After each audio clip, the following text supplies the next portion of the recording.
Real Madrid rejects €3 million. We've got millionaire offers being turned down inside the club, the president getting involved in the locker room, and a decision that could change the future of a promising young player. And on top of that, one of the team's stars will miss the start of the season, and some fans won't like that one bit. But hold on, because you won't believe the twist involving a goalkeeper who seemed out of the picture, but is now a top priority. All this while the new coach has to make some very tough decisions, with the clock ticking down to the La Liga debut.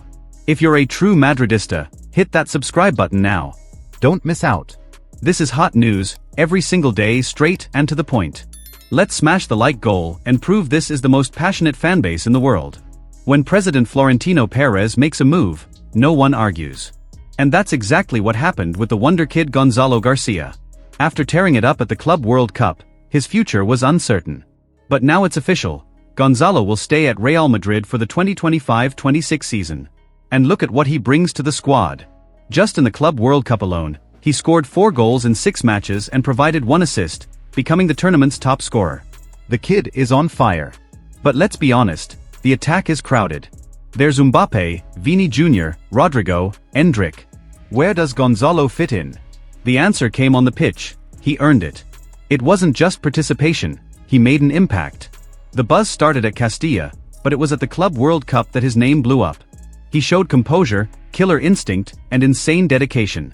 That was enough for Xabi Alonso to give him the nod. But with so many stars up front, it's going to be a battle for minutes on the pitch. And that's where Florentino steps in.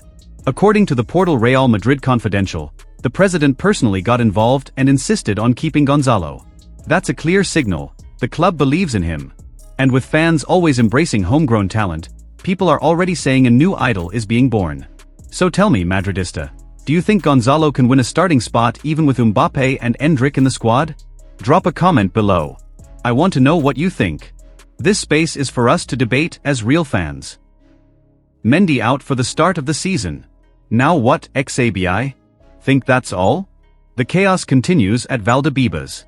Now it's Xabi Alonso who has to solve another major headache before the ball officially starts rolling in the 2025-26 season. Real Madrid kicks off against Osasuna in just a few weeks, and one key absence is already confirmed. Ferland Mendy will miss the start of La Liga and the Champions League group stage. Yes, fans, it's more serious than it looks. The Frenchman underwent surgery at the end of April to treat a rupture in his right quadriceps and has been fully focused on recovery ever since.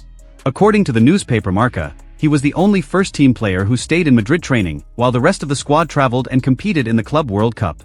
Even though he's been working daily at the Valdebebas training center, the reality is tough. Mendy won't be ready in time for the season opener. And it doesn't stop there.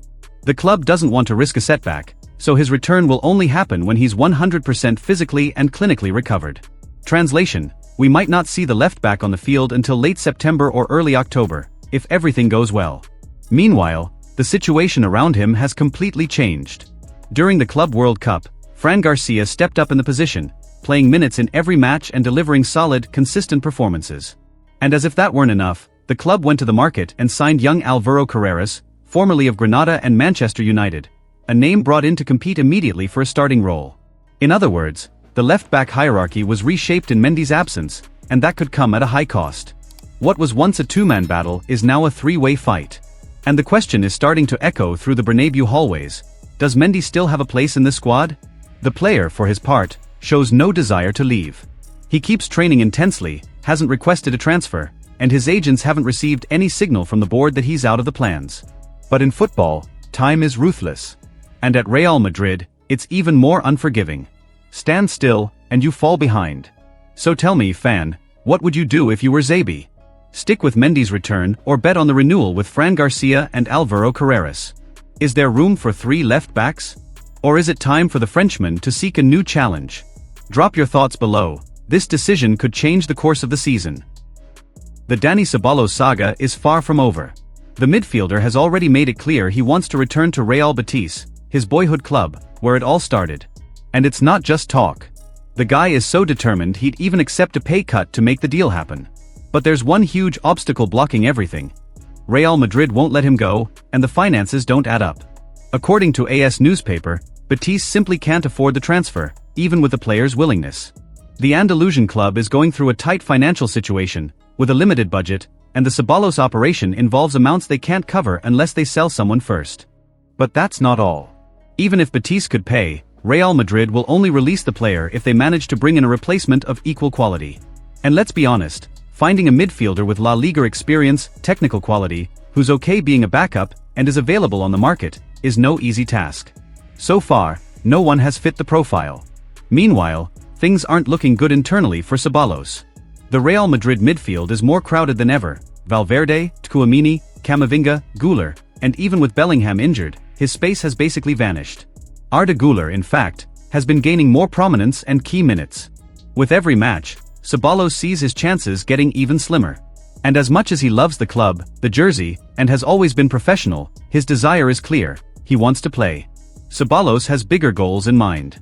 He wants match rhythm, wants to prove himself, and most importantly, he wants to return to the Spanish national team. With the 2026 World Cup on the horizon, he knows that staying on Real Madrid's bench won't get him on Luis de la Fuente's radar. But on Real Madrid's side, the view is different. The board believes that even as a secondary piece, Ceballos is useful, especially in a long season with La Liga, Champions League, Copa del Rey, Supercopa. That's a lot of competitions, and the squad needs depth. Letting him go without someone ready to replace him would weaken the team for no good reason, and Florentino won't accept that. Behind the scenes, they say Ceballos has already started applying subtle pressure. He won't go to war with the club, but if the situation remains stuck, he might submit a formal transfer request. That would raise tensions in the locker room and put Xabi Alonso right in the crossfire between the players' wishes and the squad's needs. And that brings up a huge dilemma. Is it worth holding on to a player who no longer wants to stay? Or should the club let him leave, even without an immediate replacement? For now, everything's still up in the air. But one thing's for sure, this case is going to heat up in the coming days. Fan, now it's your turn. Would you let Ceballos leave and make room for Güler, Nico Paz, and other young players? Or would you keep him until the end of the season, no matter what? Drop your thoughts in the comments, because this is one of the trickiest decisions of Madrid's summer. And to wrap up this explosive round of Real Madrid news, here comes an offer that landed hot on the board's table, but was rejected instantly, no questions asked. Newcastle United came knocking on Real Madrid's door with a €3 million loan offer for Andre Lunin, the backup goalkeeper who's already saved the team when chaos hit. The response? Denied. Dry. Direct. Immediate. According to the site Caught Offside, the English club wanted the Ukrainian for a full season. Coach Eddie Howe is looking for a reliable starting goalkeeper and saw Lunin as a golden opportunity. But little did they know that Real isn't willing to let him go, not even on loan, and certainly not for that symbolic amount. And there's a good reason. Lunin may wear the number 13 jersey, but his importance to the squad is that of a disguised starter. He proved that 2 seasons ago when Real lost Courtois to injury and the Ukrainian took over the goal with composure, calm, and outstanding performances. He was the starter for an entire campaign that took the team to the Champions League final and won La Liga. Even after returning to the bench, the coaching staff's respect and trust in him remain solid. No wonder that last summer, Real extended Lunin's contract until 2030. A long-term deal that makes the club's plans very clear. He's part of the future. And even with Courtois now returning, no one at Real has forgotten the Belgian's injury history. It's been 2 straight seasons with long spells out, and relying solely on him in 2025-26 would be betting too high on a risk that already proved costly. And Newcastle isn't the only one watching. According to the same source, Manchester United is also closely monitoring the situation. Lunin has been linked to Old Trafford in the past and remains on the list of potential reinforcements for the position. But unlike before, Real's stance has changed. Now there's no deal under €20 million, and even then, only if it's paid upfront and includes a clear development plan for the player. In other words, this isn't the same Lunin that Real used to loan out for experience, like in the early stages of his career. Now we're talking about a seasoned goalkeeper, with Champions League experience, a European final on his resume, and more than enough personality to handle the pressure at the Santiago Bernabeu. The board, led by Florentino Perez, believes the squad needs real options for every position, and in goal, there's no room for improvisation.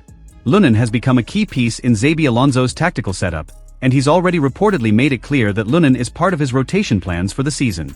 And let's be real, with a packed calendar, international travel, crucial matches, and the very real chance of another Courtois injury, who's going to guard the net if Lunin leaves? The safe bet is to keep the Ukrainian and ensure stability in the team's most sensitive position. So the board's message was straight to the point, almost blunt: don't touch Lunin. Not for a loan, not for chump change. And anyone who wants to take him from the Bernabeu will have to open the vault, big time. So tell me, Madridista, would you sell Lunin for €20 million right now, or keep him as a life insurance policy for the goal? Leave your opinion in the comments, because this decision could cost an entire season. If you enjoyed this video, leave a like, subscribe to the channel, and turn on the bell. This is Real Madrid every day, no fluff. Hala Madrid, why not Amos?